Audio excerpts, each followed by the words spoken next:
Gotham Legend of the Dark Knight, Season 5, Episode 4, Ruin.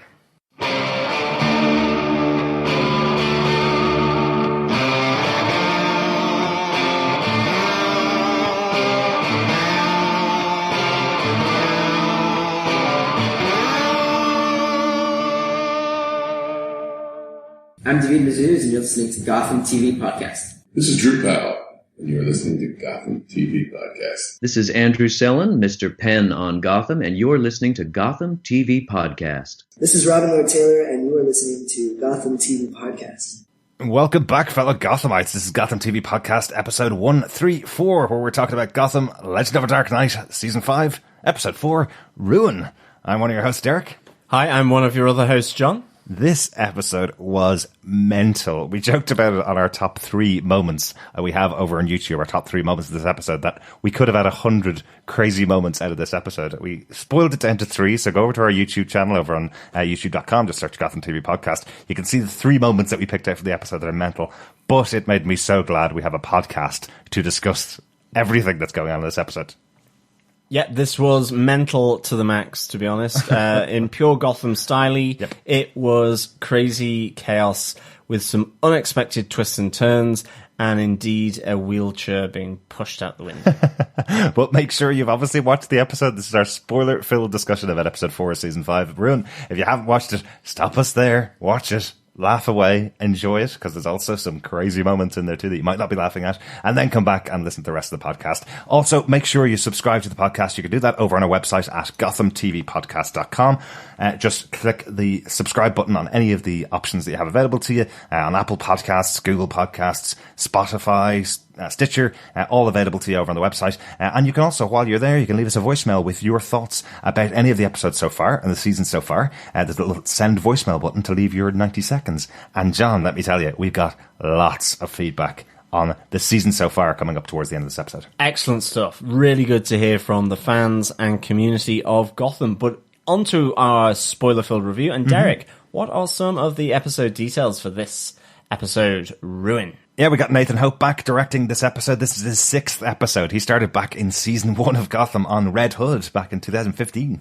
Excellent stuff. I absolutely loved Red Hood. I really enjoyed how it blurred the lines of maybe who or what or who could be the Joker here. And of course, that has developed so much since then with Jerome and now Jeremiah. So excellent stuff to have Nathan back on board for this episode. Yeah, and he's also done Follow the White Rabbit. He did Destiny Calling. He did Let Them Eat Pie, the musical episode with Professor Pig doing his song. Well, I have to say, Nathan Hope just gets more scrummy as the list goes on. Yeah, really good stuff to have a director back who's really been on board with Gotham. I think it really helps. Yeah. And we have 2 brand new writers to the show on the 5th season. Excellent stuff. The writers for this episode are James Stottero and Chad Fivish. Both new writers to Gotham. They haven't written on the show before. This is their first episode, but I definitely think they've nailed the tone of Gotham, haven't they? They've obviously been watching the show in the past because they've really nailed it here. They have worked on many shows in the past. They worked on Legend of the Seeker, and they both got their start on One Tree Hill many years ago. One of your favourites, John. Stuff. Yeah. Well, along with Dawson's Creek, One Tree Hill was, therapy for the teenage years. You just love that South Carolina style, really, don't you? It is. It's weird. Yeah, isn't it? They have also done some comic book prequel stuff. They've worked over on Krypton for the Sci-Fi Channel. They've done 2 episodes of Krypton last year. Excellent, yeah. I really enjoyed that, actually, but I didn't finish it, so I need to get back into Krypton once Gotham has finished out, I think, in this season. Well, we've definitely been talking about the amount of our shows that are finished now. We've lost pretty much all of our Defenders shows that we cover over in Defenders TV Podcast. Gotham finishes up this year. Game of Thrones finishes this year, which we don't cover, but we have been on a podcast about Game of Thrones before as well. So loads of our shows are finishing this year for the final time. So needs to kind of fill up with other shows that we've missed out or maybe haven't had the chance to watch in the past. Yeah, for sure. There's certainly a ton of good DC stuff out there, which hopefully should fill in for Gotham when Gotham finally wraps at the end of this season. Absolutely. Well, speaking of Gotham, John, do you want to tell us what they gave us with your synopsis for the episode? Sure. Jim Gordon and Oswald Cobblepot are forced to work together, and alliances are shaken when Lucius, Nigma, and Barbara all have different ideas of the culprit behind the destructive fireball at Haven. At first it's thought to be Oswald, then Victor Zsasz is singled out as he protests his innocence. All the while, Lucius has enlisted Ed Nigma to help him follow the evidence. However, Ed is also trying to follow the evidence of what he's been up to as he tries to discover the meaning of the numbers 1215. Meanwhile, Selena Kyle continues her quest for revenge against Jeremiah and manages to track him to the tunnels being dug out by the Soothsayer gang. As she infiltrates the new recruits brought to Jeremiah by Echo, she gets close enough to take her chance and manages to stab him. Elsewhere, an old romance gets a new twist. Ooh, yes. So many surprising moments. Yes. The new romance was one of our top 3 shocking points, which we will get onto later on. I know there's one that everybody wants to talk about, but we'll save that one for later on. I want to just kick us off with case note number 1. Is Penguin helping in this episode? Because I'm not really too sure. Even by the end of the episode, I'm not really too sure whether Penguin's intention was actually to help. We have some very interesting moments in that. He's certainly trying to help himself here. He's trying to make the most of this situation. So he comes across as all benevolent and, yes, I'm going to help you out here, Jim, because, well, I'm just like that. It kind of comes across. But then in the end, he is the one that is trying to run the show and ultimately get rid of Victor Zsasz, who we know from the last season, ultimately when the choice was made, he no longer was loyal to Oswald Cobblepot. He made the choice to be with Sophia Falcone and with the Falcones. That's where he originally was. That's where he was tied to, and his loyalty seemingly had never moved from that. Certainly when asked to give his choice of whether he was Team Oswald or Team Falcone, he certainly went down the Falcone route. So it increasingly builds to Penguin really trying to nobble Victor Zsasz in a puppet court in Gotham, very reminiscent of The Dark Knight Rises, with Scarecrow and the clown court that is set up effectively to nobble anyone who was rich at the time. People's justice, I think, is the way it was kind of portrayed in The Dark Knight Rises. Here, again, Penguin is trying to say that it is the people's justice. They have the say here in a baying mob rather than a jury. So, really good stuff Well, here. Penguin's nothing if not opportunistic, and if he has the opportunity to take out Victor Zsasz after, him being left behind by him as he left and went back and joined the Falcones, he's going to take that opportunity. But as I say, always, one of the things I love about Gotham is that they do create these moments of, kind of repeated history from the past, I suppose. They're creating things that you see many times in Batman and things that you see in the movies, because they're kind of going, well, the reason why they responded to a people's court in Dark Knight Rises is because, well, it's not the first time that someone has stood up in front of them and said, we are the people's court and we're going to kill and do your will, kind of thing.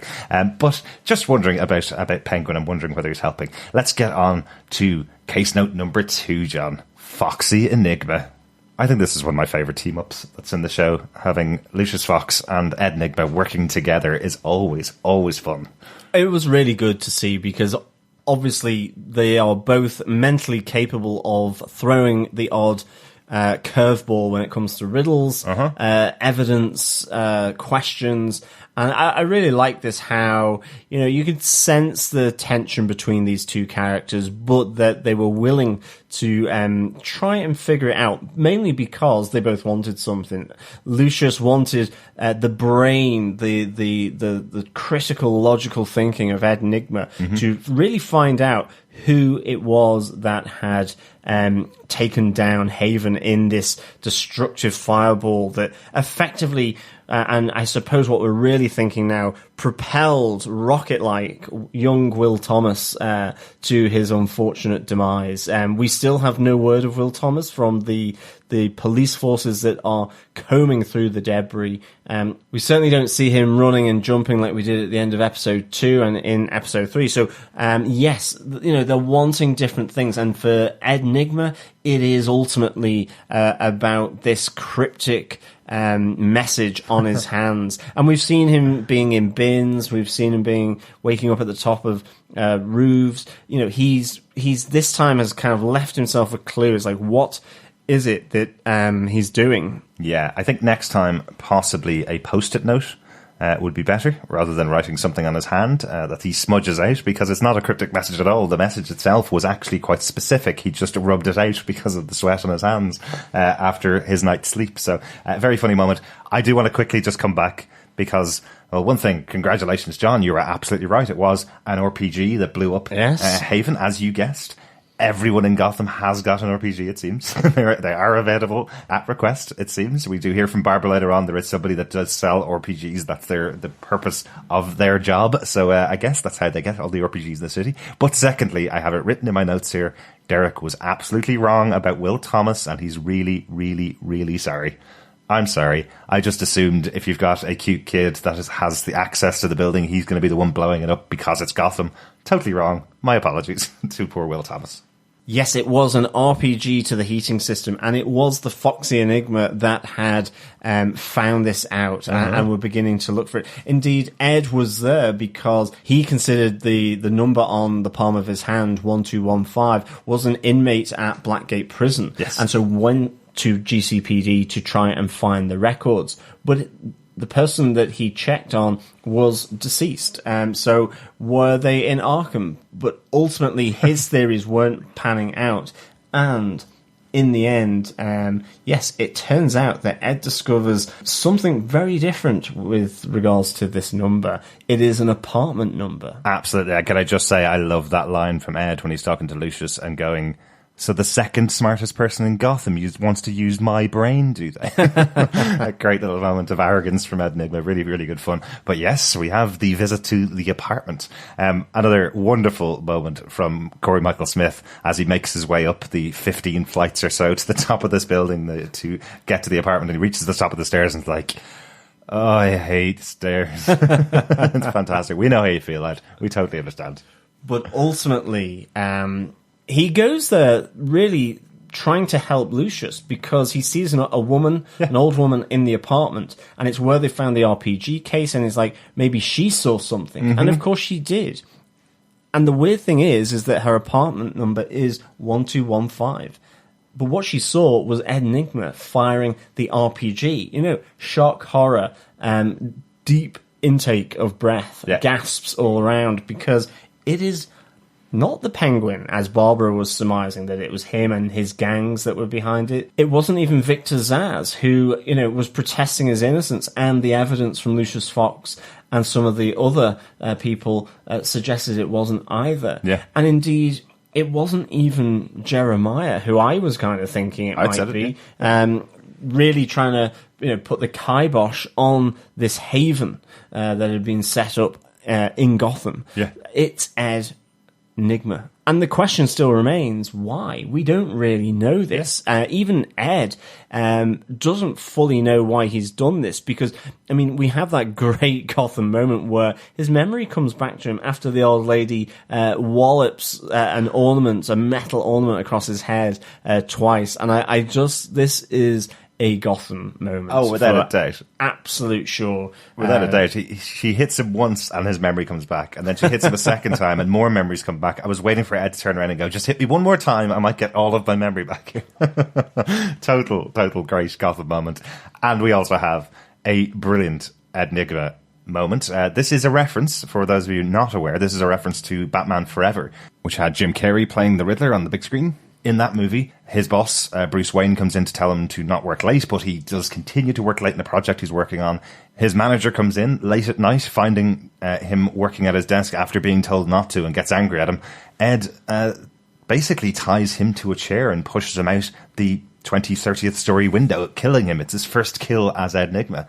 And in this show here, what we have is our Ed Enigma, Corey Michael Smith, does exactly the same thing to the old woman when he finds out that she knows he's the one that killed, that blew up Haven. It's a lovely little nod to Jim Carrey's Riddler with the wheelchair push. It also reminds me of Naked Gun as well, with O.J. Simpson going down. and then flipping out or doing like a triple salchow over the edge. I was almost expecting that we were going to see her do some kind of flip from the wheelchair as it hits the window, but no, it was just a straight dive down. Yeah. I would say if it was at a swimming pool, it would be a dive bomb, basically. So yes, this poor old lady has seen way too much and has been dispatched by Enigma after finding out that she had indeed seen everything that went down at Haven. Yes, loads more intrigue with the character of Enigma this season. We're 4 episodes into the season, seen him pretty much every episode, trying to find out what these memories are and what it is that's causing it. I still have it in my head that this is Lee Tompkins inside his head, is what is still going on here. But now I'm wondering, if it's Lee Tompkins in there, why would she blow up Haven? Yeah, exactly. If it is her, this is really kind of inconsistent with who she is. She's about helping people, unless they have been, significantly mind altered and messed about by Professor Strange. Yes, I guess we're going to see more of that in the next episode, because we know Professor Strange is back next week. Let's get on to our next point. Yes, case note number 3, Victor Zsasz and the Hail of Bullets. I think first off, it's just brilliant to have Victor Zsasz back in Gotham. The just charisma and the fun that Anthony Carrigan plays this character and what he brings to the character in Gotham is always, a little bit smart. He's a little bit fun. He's very dangerous. And he's always got that kind of cheeky turn to him as he's constantly like a mosquito or a wasp. He's constantly pestering the GCPD, constantly pestering Jim Gordon, but he just revels in it. Yeah, I really enjoyed the fact that we got this character back in Gotham, and of course played by the great Anthony Carrigan. We are just massive fans of Victor Zsasz here at Gotham TV Podcast, and we know that a lot of our listeners are as well. It's just so nice seeing him dish out his one-liners, his arrogance to the GCPD. They're led by Penguin's men with the GCPD. You see Penguin really sort of vehemently angry at Zsasz. This is the guy that betrayed him to Sophia, put his life on the line. But there are loads of great lines here. So, for example, saying that Avras can do the strip search because he's so handsome. Really good. Just, he chucks the hail of bullets down and then goes to get out of the way of the returning bullets from the GCPD, and he's just sipping on a cola or something like that from a fast food joint. Now, whether there's any fast food joint that's still operational in chaotic Gotham, probably not. But the swagger of him is really, really good. Oh, he's fantastic. Anthony Carrigan obviously loves playing this role and does have some great moments here. Interestingly, the line about Alvarez, J.W. Cortez said while we were live tweeting the other night, J.W. Cortez said that line was ad-libbed by Anthony Carrigan.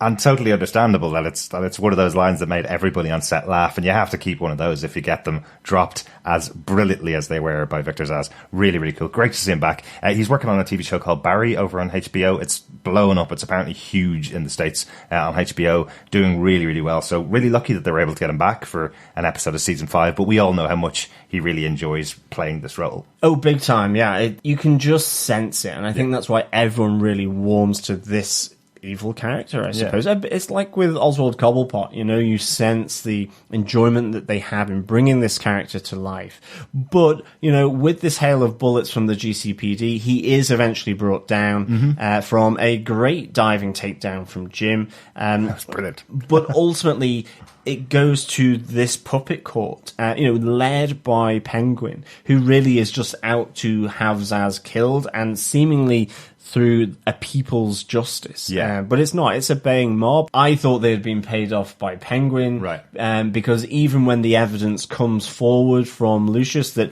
Victor couldn't have been the person to have destroyed Haven, he had been seen at ground level, yet Lucius and Ed had worked out that the RPG had been shot from the top of a roof, so it could not have been him. Even with that evidence, the crowd are baying for Zsasz to be killed. at the insistence of the Penguin here. Yeah, So it's like I know we've been calling it the People's Court effectively, but this is mob justice. That's what's happening Big here. time. It's being incited by Penguin. You know there are other people in the city of Gotham that are similar to Penguin, and I've always believed in that. I voted him in as mayor. You know, that's what we have in Gotham. Those types of people are around. You know, we hear Jim bemoaning it later on that he's lost a lot of people going over to Penguin's side, but those people, you know, they have existed in the city of Gotham. Penguin is very good at getting people on his side. That's what happens here. But I have to say, I absolutely love that we get an amazing speech, a really passionate speech from Jim Gordon in front of the people that are accusing Zsasz of this crime and saying to them, you know, if we go down this path, we're not supporting each other and we won't survive as a city if we don't do this. Nobody's coming to help us. Nobody's coming to save us. We all have to stand side by side and do this. And there's a pause and then they go, kill him, kill him, punish him. So good. It's brilliant. And of course, like any great Gotham scene, the weapon of choice picked, you know, it's not the hangman's noose. No. It's not the electric chair. It's not just simply even a simple bullet to the head or something, or a firing squad. No, in comes the guillotine. Just sitting around, you know. You know, the French revolutionaries' weapon of choice. Yeah. I'm surprised it wasn't a ducking stool either, or something like that, you know. It was just really, really good to see some outlandish weapon of death being used to execute Zsasz, but it wasn't. I know, and it's one of those ones where you're going, you know, maybe if Oswald had set up in the Museum of Gotham, you go, oh, maybe they might have a guillotine on hand. There's no explanation at all for why this is here. It's fantastic. And once again, I will say, I'm sure Victor Zsasz is very happy with having no hair, because literally a whisper's breath between him and that guillotine coming down as Jim and Harvey save him and drag him out of the guillotine just in time before he loses his head. He must be very happy that he has no hair. Yeah, definitely. He certainly would have gotten a buzz cut, I think. I think so. Yeah. I think the other interesting thing here is that, you know, after Jim and Harvey have broken Zsasz out from the evil clutches of Penguin, Victor tells them that they'll never win. You know, Gotham is too crazy, and Jim isn't the right person here to lead this charge to win. And it really grates with Jim. You can see this craziness come into his eyes, and to the point where then he goes to challenge Victor to a duel. So, I mean, this is really where Gotham has gone to the 17th century. This is like the guillotine. This is dandies at dawn on a shootout. But Victor sees this crazy in Jim's eyes, and really does, you know for the better that he wouldn't win this. He takes the rain check and kind of is like, laters. Yeah, he kind of calls for a rain check and goes, Jim, you look really tired. Maybe we should do this another time. It's really interesting. But yeah, I love that you have, you know, Victor Zsasz kind of standing up to Jim and going, doesn't really matter what you do. People like me, bad guys, will be always after the city. You know, it's just underlining once again that Jim can never win, even in the eyes of the people that he saves and helps, like Victor Zsasz here. He's still going, you know, tomorrow you're still my enemy. You're still the law, and I'm not the law. I'm not to do with order. It's a really good moment, definitely. One of the things I do want to point out about Victor Zsasz, I know that we haven't got an origin story of Victor Zsasz as such in the show. He's always been this kind of character where he's the hired gun most of the time. What we do notice definitely in this episode is he's on his own. In the past, he's always had some kind of gang or group with him. We had the Zazettes back a couple of seasons ago, who were always hanging around with Victor. This time, he's not got a whole area. In fact, I think in episode 1, they drew an area and said Victor Zsasz was there. And I thought it was like all of the other areas where they're surrounded by their followers. What we see here is Victor Zsasz is basically holed up on his own in a warehouse. He's not leading a gang, which would be consistent with the comic book version of Victor Zsasz. He is on his own all the time. He doesn't have a group of bad guys around him. Yeah, it is really interesting, and it's a little weird that he doesn't have anyone. I mean, I was thinking, is he still protecting Sophia? You know, that she didn't manage to get out of Gotham before the bridges were blown up and it was isolated. So I'm wondering if Sophia is still around, because we know that whilst she had the bullet to the head, she's still alive. Yes. And Victor's, you know, last choice was to prove and align his allegiance to the Falcons. So it could be an interesting thing that we see develop here with Victor Zsasz in some way over the next few episodes, or he may pop in again. And you see actually that there is something there that he is leading. And I suspect it would be linked to Sophia Falcone, to be honest. Yes. Yeah, I'd like to see Sophia back. I must say it'd be kind of interesting to have her back in the final season because we know she's still alive. But as you say, I think she was still in hospital when everything went down with No Man's Land, so she most likely would have been evacuated. I think the only reason that Selena and Alfred didn't make it to the hospital before everything went down was because they just didn't get there in time. They weren't actually in the hospital. So we think Sophia has been airlifted out and will hopefully come back to Gotham after everything's resolved in this season. One final thing on Victor Zsasz. I do love his defense to Jim as to why he didn't blow up Haven, because he says, well, if I killed that many people, my entire body would be covered in sweet, sweet scars, which is, again, a Victor Zsasz thing. Every kill, he's supposed to make these incisions in his body. It's one of the central parts of what you see in the madness of Victor Zsasz. We've never seen him do it on the show. We've never seen his arms, scars all over them like we would have expected. But we're at least getting the reference here from the character saying, I would be covering myself in scars if I had killed all these people. It's an interesting defense, and you kind of see the little smile on his face when he's going, because that's what I've done all my life. You know? Yeah. Very cool. Yeah, and speaking of scars, I think onto case note 4, because, again, if Sophia comes back, this would be really interesting as well, because there is the return of Barbara Keane. Ooh, you know? Has she come back or has she not? Is it simply that Gotham is so nuts, so chaotic, so unbelievably crazy that even nutty, crazy Babs, psycho Babs from, some of the earlier seasons now looks rational and sensible, with reasonable conversations being had. She even says that Penguin couldn't have done the Haven thing. Why would he have done that? Even he wouldn't do that. Yeah. She makes a case for Penguin. There's a couple of tip-offs in this episode itself, and let's just quickly go through them before we get to the absolute craziness that seems to be happening at the end of the episode. The episode begins directly after the explosion and in the aftermath of Haven, where Barbara had Penguin dead to rights. She had a gun pointing directly at his head, and she lowers the gun and walks away. She chooses not to kill Penguin when she could have killed him, because she's kind of going, well, there's so much other stuff going on. It would have been the perfect opportunity, but it feels like it's the turning point for Barbara Keane to change her character back to a little bit more rational, because things are so crazy in Gotham. Maybe it's starting to get to her. Maybe it's very difficult to navigate a world in which stuff like this happens every second day, Maybe she's realizing, I should kind of step back from this. We have a later moment when Jim comes to visit her in Sirens, and they have a conversation, and Babs realizes that Jim has come to confront her, thinking that she may have blown up all those families and all those kids at Haven, and she realized maybe she's gone too far.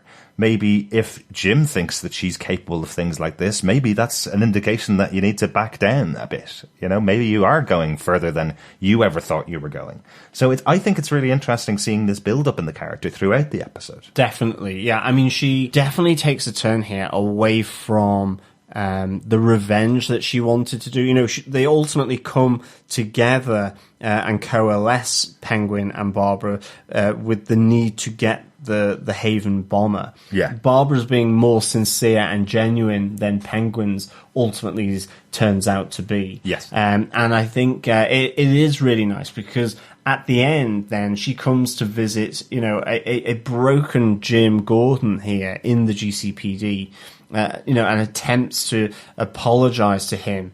But it all ends with a reconnection between these two characters. A big old sloppy kiss ensues, and you're just there going, what? Because it's like, can this even happen? Yeah. Should it happen? Will it happen? I mean, what is going to happen here? Will they get back together? Is it just because they're missing company? Barbara has lost Tabitha. Jim effectively, since Leslie Tompkins walked out, and the whole incident with Carmine Falcone's son Mario, that, there has been that awkward distance between Leslie and Jim. Yeah. So is he missing that companionship that he's always kind of had, even though they've been so brittle? And is it actually going to happen? Yeah. It was one of our big surprises of this episode as well.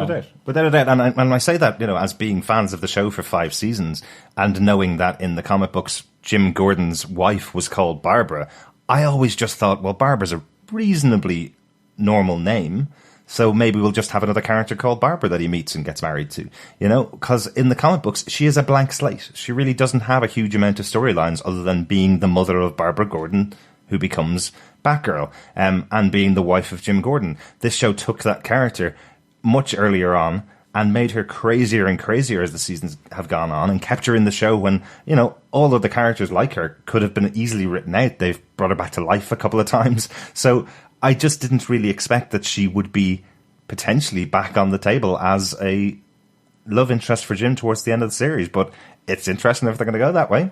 Yeah, definitely. I do think we need to see a little bit more of them building on the relationship, because I'm not sure whether you can forgive and forget everything that's happened over those 5 seasons. Well, she did try and kill him. Dressed in a wedding dress as well. Yes. And Leslie Tompkins. I think she's tried to kill him once or twice before that as well. Yeah, and she's always been slightly in his face. She kind of recognizes the inherent contradictions of Jim Gordon more than maybe even he does, and she is more than willing to point them out at any conceivable opportunity when they come face to face, whether that's at the GCPD or in the Sirens Club. So yeah, there's a lot of water has gone under that bridge, so whether that bridge can still be used is another matter entirely. But yeah, it'd be interesting to see how that progresses in the next episode. Yes. But on to our 5th and final case note. Selena stalks her prey. Oh, yes, right. Everybody obviously wants to talk about this one. This is our big moment, I suppose. But let's just quickly take it back, because obviously at the end of last episode, after the confrontation between Selena and Echo, Bruce was left behind in the church, locked up with handcuffs. And this happens many, many times to Batman. He gets tied up with handcuffs by Selena quite often as well, but he usually breaks out of it. I'm so glad they bring back in a 00 Alfred to be able to help him out, because we get a couple of great scenes. Firstly, Alfred kicking ass again. Always good. Need more of that. We haven't seen him enough this season at all. But I love that he comes in, kicks in the 2 masked attackers, and then just has this conversation with Bruce where he just is like a naughty school child, where he let Selena Kyle once again get one over on him and tie him up with handcuffs. There's this really perceivable embarrassment in Bruce Wayne where he's going, oh, I know you don't like her, and I like her, and I'm going to go and help her out. And and look what happens once again, and I know. And Alfred still agrees with him and goes, I did tell you, I know what she's like, but let's go and help her one more time. Until the point when you can no longer help her, let's keep helping her. Because that's what you want to do. And it's a really good Batman moment, as Alfred calls himself, the Batsman for Bruce Wayne. It's a really good moment between the two of them. I could not agree with you more. I think it's great to see Alfred here kicking ass. Really is. Coming to the rescue. I love the fact that he's smart, despite Bruce trying to hide the fact of how he got into this predicament. He kind of sees from the lay of the land that it was Selena that has cuffed him here, that she's nowhere to be seen to help him. Otherwise, she would have come in already and helped him. It wouldn't be Alfred rescuing Bruce Wayne. So really nicely done. And then, yes, that they go on their mission, despite what Alfred thinks of Selena. He is there to help and assist with Bruce Wayne, and they head on off to rescue Selena, who has popped up, followed the new recruits that Echo has got, and has infiltrated into this whole area where the tunnels are being dug under the river by the Soothsayer Gang. And we do get a really nice moment where the leader from the previous episode is dispatched quite clinically by Jeremiah for kind of giving out, really, that it's going to take too long, and he's a bit moany, a bit whiny, and Jeremiah's kind of like, well, it'll never get done if that's how you're going to approach it. But unfortunately, he says that after he's sort of scraped a sharp razor across the guy's throat. So, the leader of the Soothsayer Gang didn't see that coming. No, Despite being a soothsayer. No, he definitely did not see that coming. I don't know how you do, though, with Jeremiah. Even someone like Echo, who's been pretty close to him, doesn't seem to know what the hell he's going to do at all. We see this moment when Echo comes up to tell him about the new recruits that she's arranged for him, and he grabs her by the throat.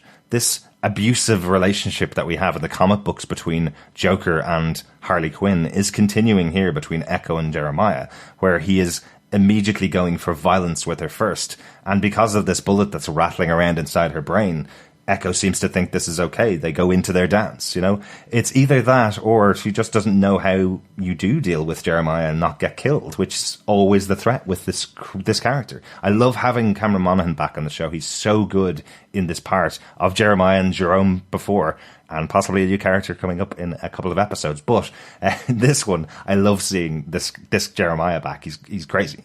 Yeah, I really like this moment between Echo and Jeremiah. It really did smack of Harley Quinn and the Joker. And in particular, just the idea that he goes, well, you're certainly going for quality over quantity. There's not many people here, you know, kind of slim pickings. And she's like, well, what do you expect with the Russian roulette? It doesn't leave many left.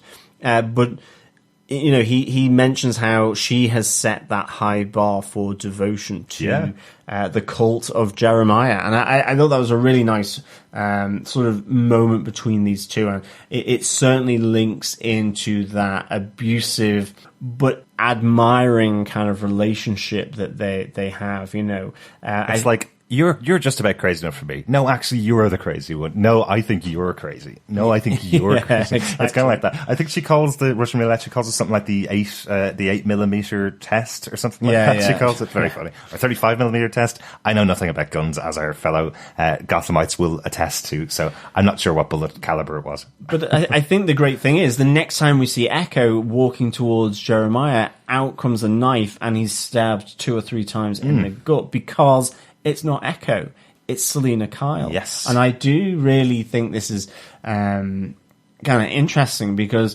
okay, yes, Jeremiah has just been stabbed. Jeremiah could be dead here. But I'm also going, well, what's happened to Echo? Selina was on enough of a vengeance trip here. Her heart was filled with revenge that, for her, given the fight she's just had with Echo, Echo conceivably could have been taken out by Selina here. Absolutely. Unless she's just tied her up or handcuffed her or whatever.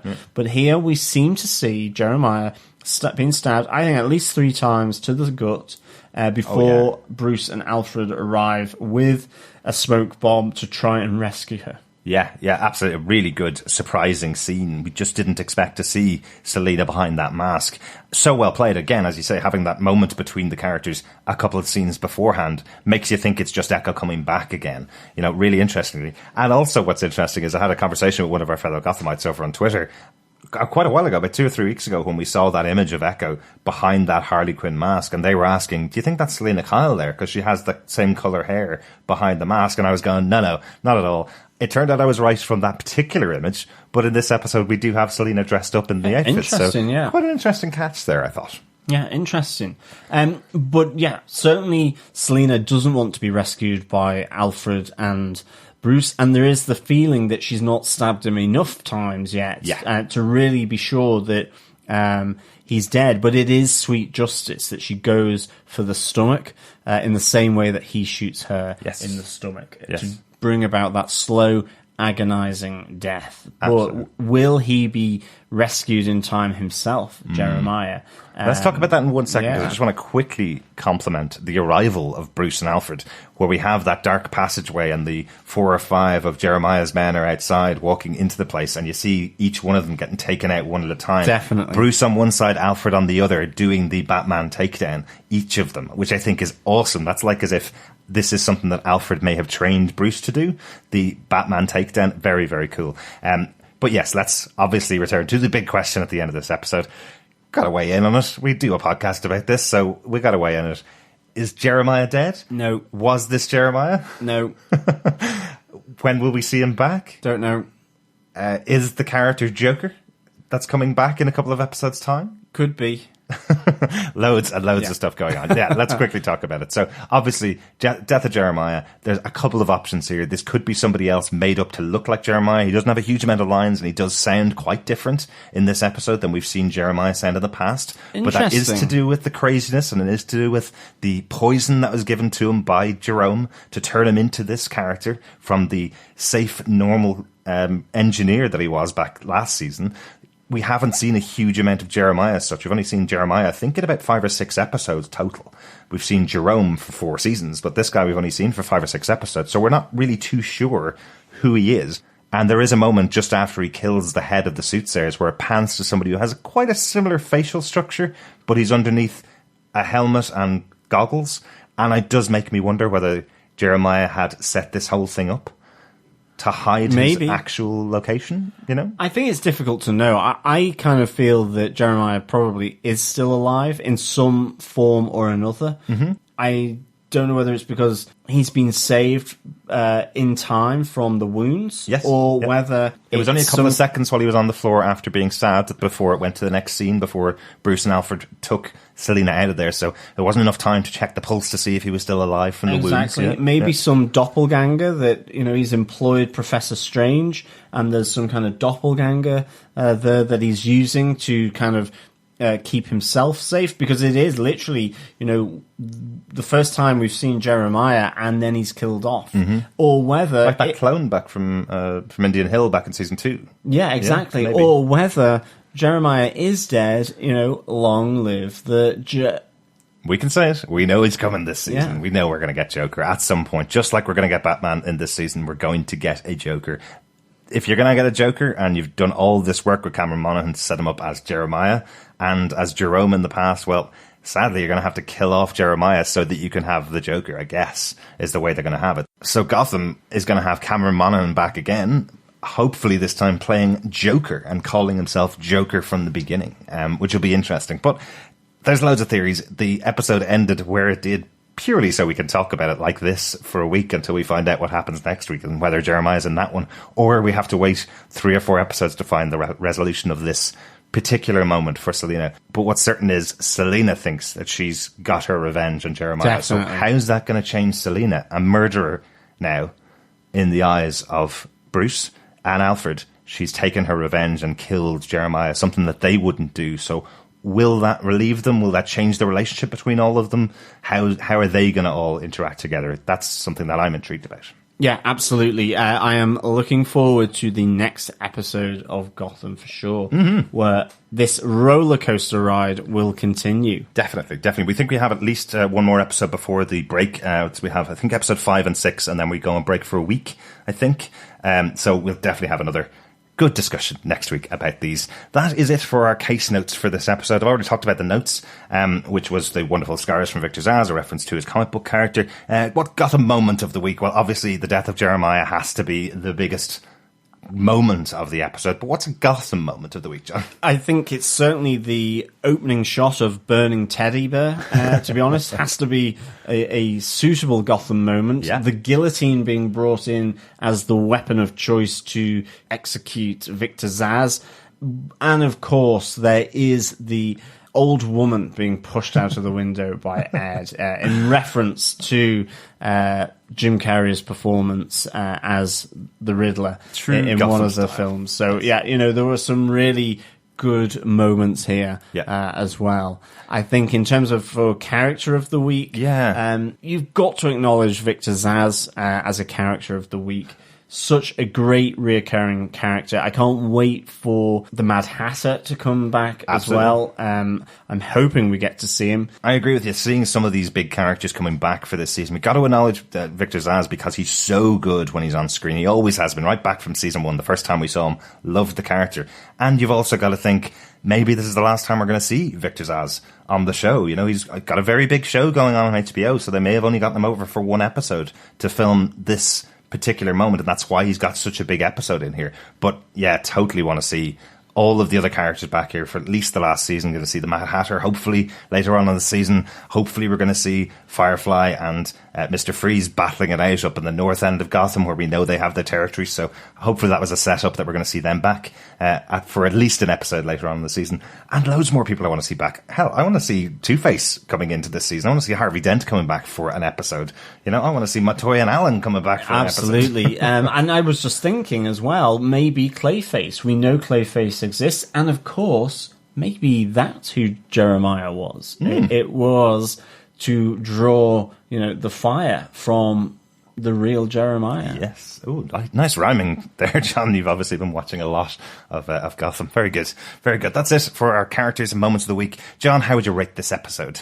I give this 4.5 burning teddies out of 5. Nice. I think the half is important here because of the destroyed teddy bear. I think you need half a burning teddy bear here. Nice. I really like this. I think it really moved it on. It brought a lot of interesting aspects here, in particular around Enigma. Loved him teaming up with Lucius Fox and that tension there. I love the romantic tension between Jim and Barbara, and certainly that snog fest going on between the two. So what is going to be the implication of that? Really looking forward to seeing that. Alfred's back. Yes. Alfred and Bruce are teamed back up again. We see the death of Jeremiah, or is it? There's just so much. This is so frenetic as a show, but it gives you no time to breathe, but it's always fulfilling. I really, really enjoy it. And I have to say, I think a lot goes on here. It's great to have Zaz back, obviously.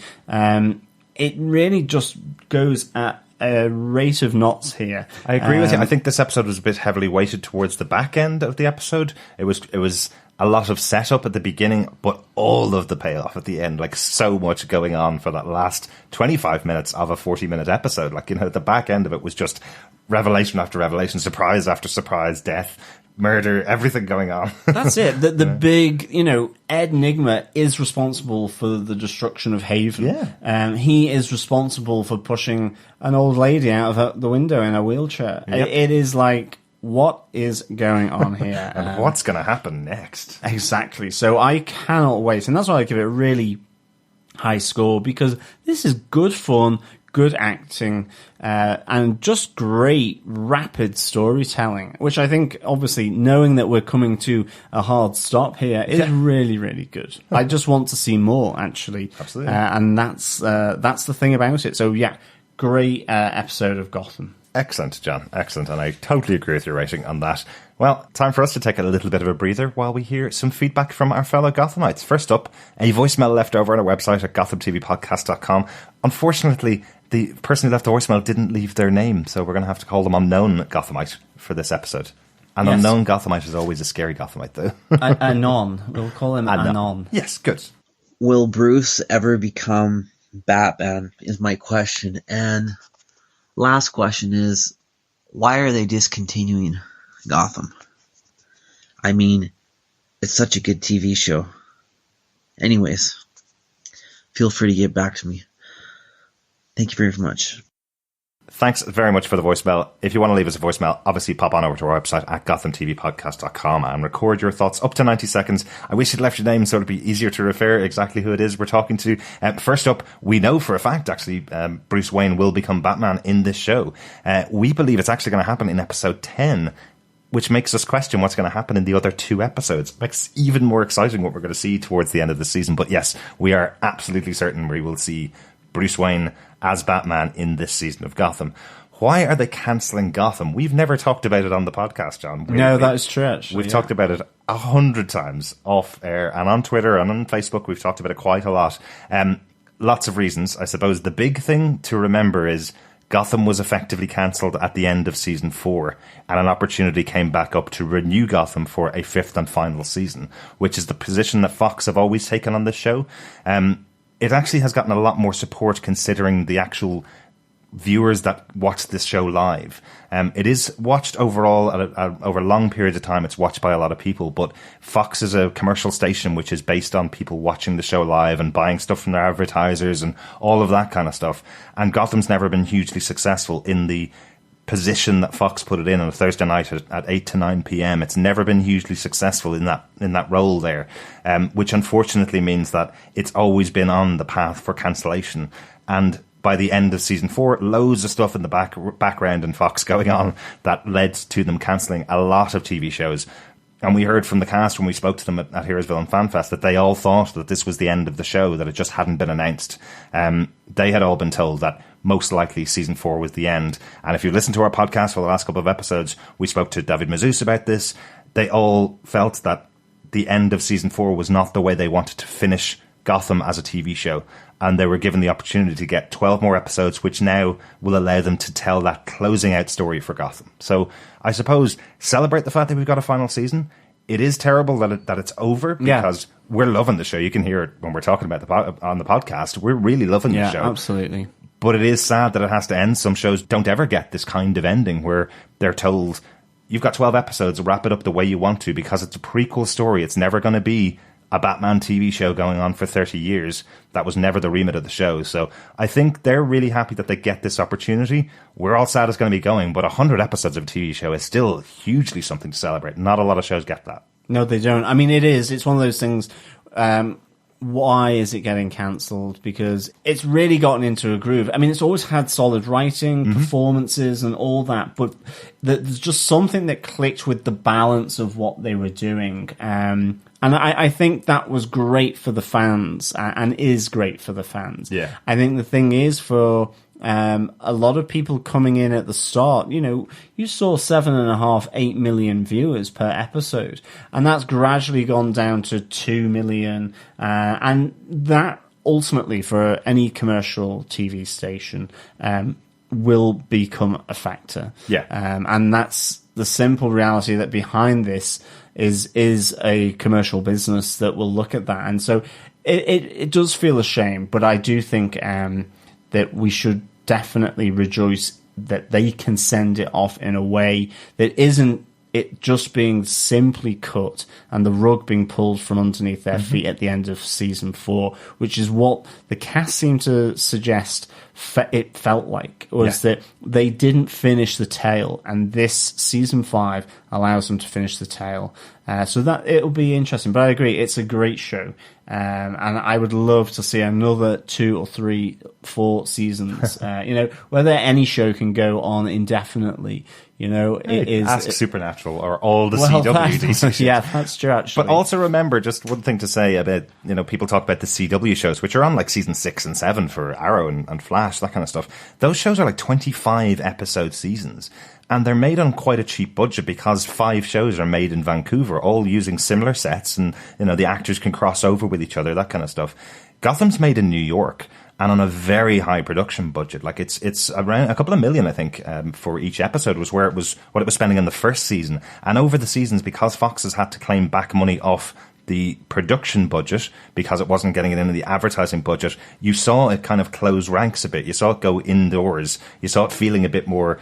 A bit less high production in a couple of episodes that were going on. Yeah. And I think this season, you've probably noticed it, that we're getting a lot more outdoor work again with this final season of 12 episodes. So it feels like we're getting a bit more budget pushed back into this 12-episode season as well, which can only be a good thing, right? Yeah, absolutely. But thank you so much for the voicemail, our anonymous friend, indeed. Thanks so much. We also have an email in from an old Gothamite friend, Dylan Mayer, who sends an email to us saying, "Hello again, gents. Glad to hear y'all talking Gotham again. As I've caught up with the show and your podcast, I love the new format. The intro with David before you talk about the episode is really exciting to hear. I really missed watching the episodes of Gotham and taking mental notes as to what my favourite characters and one-liners are. So to switch into that mode, I think y'all were spot on last week with Olga being the absolute best. Truly unexpected, and I hope we get another scene with her in a similar moment in the future, and still supporting Oswald Cobblepot. Take care, and thanks for all of what you do. All the best, Dylan." Thanks, Dylan. Great to hear from you again, mate. Yeah, absolutely, Dylan. Thank you so much for that really nice feedback. It's really good to hear from you. Certainly, Olga was a treat last week. I think a lot of these supporting characters that come in maybe just once or are reoccurring, but only have small roles, like Olga, like Mr. Penn, really are some of the lifeblood of Gotham, because they dance around the Jim Gordons, the Bruce Waynes really nicely. And I think they really add something special to the dynamic of this show. Absolutely. And as we've always said, the show is called Gotham. It's not called Jim Gordon or Bruce Wayne, because it's about the city of Gotham and the amount of crazy people that are there and what leads it to becoming the Gotham that we know and love. You know, we even remember giving one of our Gotham characters of the week to a pharmacist that was in an episode because he fought with Poison Ivy over the drug she was trying to steal from him. There's some great just background characters in here, and some great supporting characters are in there very regularly as well. It's great to see Olga in the episode. It was great to have her have that moment. If you only have 12 episodes of a show back, it's great to give a little bit of moments to characters that have been on the show before. So really great to see you back, and great to see you, Dylan. Hope you keep up with the season as we go through. John, some feedback from Facebook. Yeah, we got some feedback for episode 2 on Facebook. Dylan Exner goes, I'm surprised you didn't mention that the One Gang is a reference to the Schumacher movies. Yes, I think this is about the Day of the Dead gang that looked very similar to one of the gangs from the movie Batman Forever. Yeah, it was a good call there, Dylan. It's not something I had spotted, to be honest. I think I was calling them the Dead Face Gang or something like that. Yeah. But certainly it's a nice little nod there to the movies, which I think this season so far seems to be doing that quite a bit. 2 nods to Batman Forever in this season so far. Very interesting. I must admit, the Schumacher movies were never my favourites. I always loved what was happening in Batman, and then I've watched Batman Returns recently, and it doesn't actually hold up as well as the original Batman movie with Jack Nicholson did. And then once it got into the further adventures of Val Kilmer's Batman and into George Clooney's Batman, I wasn't as interested. So I've probably only seen Batman Forever maybe twice or 3 times. And Batman and Robin, I know for a fact I've seen it twice, and both times I really disliked it. So they are definitely ones that don't come to mind immediately when someone references them in movies and TV shows. But thanks so much for telling us, Dylan, and make sure you point out anything that we may have missed. That's what we love about our fellow Gothamites. So thanks so much for that. Also on Facebook for episode 3, last episode from last week, Caroline Wells says, my thoughts about the episode, no, Mr. Penn, no! And also, puppy! Poor Mr. Penn. I know he's upset a lot of people with the passing of Mr. Penn in the last episode, but I guess the smile came back in your face when we saw Edward, the puppy. Also, Patrick Lemke totally agrees. He says, that was so upsetting. I absolutely loved Mr. Penn. Yes, I think we all did, Caroline and Patrick. It was definitely sad to see Mr. Penn go, for sure. Mm-hmm. I hope you've checked out the interview that we did with Andrew Sellon, who played Mr. Penn on the show. We're getting great feedback from those who've listened to it, saying that it's a really interesting interview. And I think it's one of the best interviews we've done, to be honest, on Gotham, because we got a good, long period of time with Andrew Sellon, got to actually chat to him about some big moments. Hopefully we'll get to talk to Andrew again in the future. Yeah, Sam Baxter says, great episode. One of the parts that I liked was when Selina took down the mutant leader. Whoa. Mm-hmm. Your theory regarding Will Thomas and the explosion was interesting. I was actually thinking during the episode that he might be the future Robin in this Batman universe. Nice call. That's a really interesting theory, Sam. I mean, I actually hope that Will is still alive, to be honest, just so that he can potentially be a future Robin. I think that would be really nice. It's a really interesting theory, Sam. Thanks very much. Much more likely, I guess, than my theory that he was the one that set the explosion. I'm sorry again. I'm really sorry. I just have a bit of distrust for children in shows like this. Yeah, and I'm still looking back through the old footage to make sure that did we see him rocketeering through the air after, obviously, the RPG attack by Ed Nigma? Let's see, there are quite a few survivors. I was hoping that we would see Will amongst the survivors that we saw in this episode back in the GCPD, but unfortunately no. Yeah, on episode 4, over on Facebook, Charlotte Bain says, Ed, his other side is doing some heinous crimes. I was happy he and Lucius were solving crime together. Wow. Zaz, love his sarcasm. Jim was going to shoot it out. Zaz backed down. He needed to. Jim saved Zaz from the Bastille-style execution. Harvey had to give Jim some sound advice. Mm-hmm. Love 007 Alfred. Saved the day by shooting that dude before Bruce got shot. And Selina, I love her revenge, even though it was a bloodlust. Poor thing.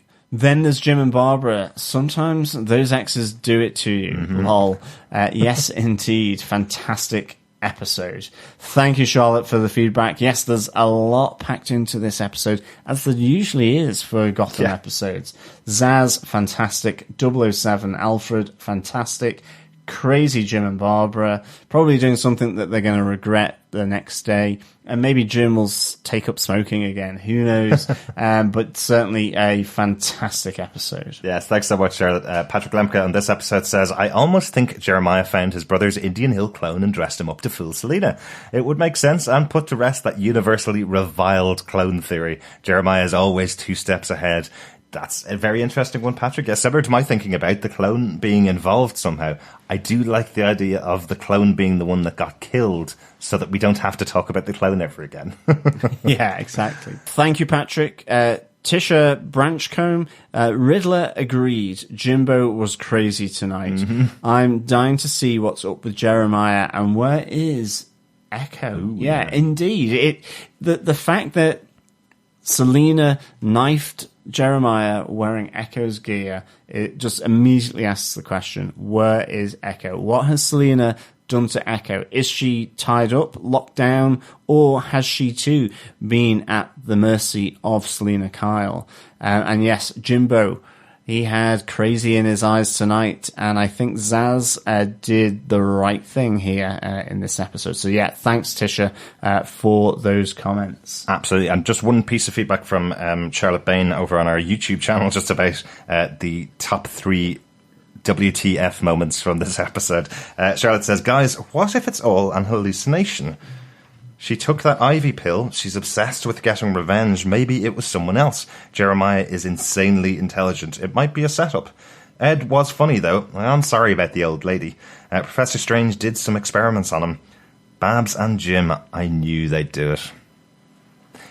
I don't think I did, though, to be honest. I really thought Babs and Jim was dead as a dead dodo. Mm-hmm. But alas, passion stirs in the GCPD under a full moon.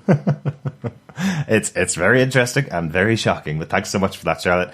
John, do you want to take our final piece of feedback? Yeah, we got an email through from Claire Payne. Mm-hmm. Claire goes, guys, I can't believe we are already on episode 4 of 12. So much has happened. Episode 1, Year Zero, was a brilliant start to the season, and I love the time jumps. The opening scene with Jim, Penguin, Riddler, and Harvey was such a surprise, as I felt in the trailers they were showing us something for a future episode. Episode 2, Trespassers, was a great continuation. It's not an episode I would put in my top 10, but I loved continual discovery of the gangs and, of course, the witch. Mm-hmm. I also felt it took Jim and Harvey into areas they have not visited since Gotham became an island. Episode 3, Penguin, Our Hero. I loved this episode within the first 30 seconds. The Gertrude Capelput Memorial Choir really was a touch of genius. Mm-hmm. Losing Mr. Penn was so sad, but after listening to your interview with Andrew Sellon, I could see why the decision was made for the character. Selena has become the Catwoman I hope to see. Her natural revenge on Jeremiah is so good to watch as she hunts him down. Pretty gruesome scenes with the brilliant Echo. Absolutely. Yeah. It really is. Yeah, very brutal last episode. Yeah, it really is, Claire. I mean, thank you for the 3 episode feedback. It's really good. And yeah, so much has happened. Claire continues with, let's get back to this week's episode, Ruin. To start with, I loved your theories on who possibly could have blown up the helicopter, Haven, and what could be happening to Ed. Ed's story this season is a huge riddle itself. It feels like Curry has been given a free rein with his physical acting. Yes. I can't wait to find out what Professor Strange did to Nigma at the end of season 4. Lucius Fox is my character of the week. He may be the second cleverest man in Gotham, but he knows how to negotiate. How Ed and Lucius worked out what explosives blew up Haven was a great team-up. Mm-hmm. Ed, being responsible, didn't fall into place with me until the old lady refused to let him in her apartment. There was a great line from Harvey in this episode to Penguin. So you're like Saint Nick on Christmas morning. And for once there was no strings attached by Oswald for the weapons. Maybe Mr. Penn's last words have had lasting effect on Oswald. Penguin's confidence and actions are very different, and I like it. He's certainly heading towards being a supervillain. Actually, he's probably already there. He probably is, actually, yeah. But there is a very weird thing with that moment. I know when we were watching the episode, Jim's talking to Barbara and gets a phone call or a walkie-talkie call from Harvey saying, come back to the station, there's something really important going on. And you have Penguin standing there with all of his men surrounding him, their guns pointed at the GCPD. And then when Jim arrives, Penguin goes, and here are all of our guns and all of our men for you guys to work. And all I could think of was, so for the last 15 minutes at the minimum, or the last 4 or 5 hours, because Harvey went to visit Barbara and it took him ages to get back last time, they've just been standing there with guns pointed at Harvey Absolutely. when they were going to work with him. Yeah. Like, that's really harsh. But they needed Jim to see that they were handing over the guns, I guess. But it just seemed like a really harsh thing to do. That just It really does, doesn't it? Yeah. I do think the Penguin is probably already there with regards to being a supervillain. I think so. For sure. Claire continues, Barbara seems to have got some of her conscience back since episode 2. She is on a vengeance to kill Penguin, but it's great to see her helping Jim and Harvey. Jim has become one of my favourite characters this season. I really like how he is trying to take on a massive situation and showing the frustration when the government won't help. Oh, that's such a good thing to hear. I know that Jim is one of those characters that gets a little bit maligned because he's the straight man in a city of craziness. Yeah, exactly. And you're right. I think we've seen a very different side of Jim this season, and a lot of people are helping, and a lot of people are putting a lot of pressure on him as well. So seeing those sides is making him really interesting to watch this season. Yeah, the strength of all these characters in this final season is so good to watch, says Claire. I would like a bit more Alfred, but I know his moments will come. But most importantly, he is there for Bruce. Finally, was that the real Jeremiah that Selena killed? As always, Gotham ends each episode with us all wondering what is going to happen next. I would add to that, Claire, wondering what the hell is going to happen next, for sure. Yeah. It is certainly that roller coaster ride for sure. And I'm enjoying it like yourself so much. So thank you so much for all that wonderful feedback, Claire. Absolutely, yeah. I'd also love to see some more of Alfred. Sean Pertwee is one of our favourite characters on the show, so an episode without him always feels a little different in Gotham. It's great to have him back, and you always wonder with actors, especially when a show gets very belatedly renewed like Gotham was. It was very much the 11th hour when it was brought back. You always wonder, had he moved on to another project, or had he had something else in mind, or something else lined up that he couldn't be there for the first couple of episodes. But we know he has some huge moments coming up for the rest of the season, so hopefully we're going to see a lot more Sean Pertwee on the show. Thanks so much, Claire, and thanks to everybody else who sent us in your feedback for this episode. Please keep it coming into us. Talk about any of the episodes that have gone past so far. You can email us at feedback@gothamtvpodcast.com. Go to the website, gothamtvpodcast.com, and record your thoughts. Or, hey, join us over on the Facebook group at facebook.com/groups/GothamTVPodcast, and we'll put up a spoiler post where you can leave any of your thoughts if you want us to read them out on the podcast. Thanks so much for joining us for this episode of Gotham Season 5, Legend of the Dark Knight. We'll be back with episode 5 next week, which is Pena Duro. Do you recognise the name Pena Duro at all, John? No, I don't. What is Pena Dura? Well, it's the prison where Bane was born in the comic books, so I think we're going to be seeing Bane very soon in this season of Gotham. Ah, interesting indeed, yes. Bane will be here in Gotham. Yes, coming up next couple of episodes. Thanks so much for joining us, fellow Gothamites. Please continue to come back to us, and please subscribe to the podcast if you haven't already, over at Gotham TV Podcast. Thank you, fellow Gothamites, so much for joining us. As always, it is a pleasure speaking with you. I have an old lady I have to dispatch of, because otherwise she'll blow my cover. But once it's all sorted out and I'm back in the clear again, we'll be back to speak with you again soon. Bye. Bye.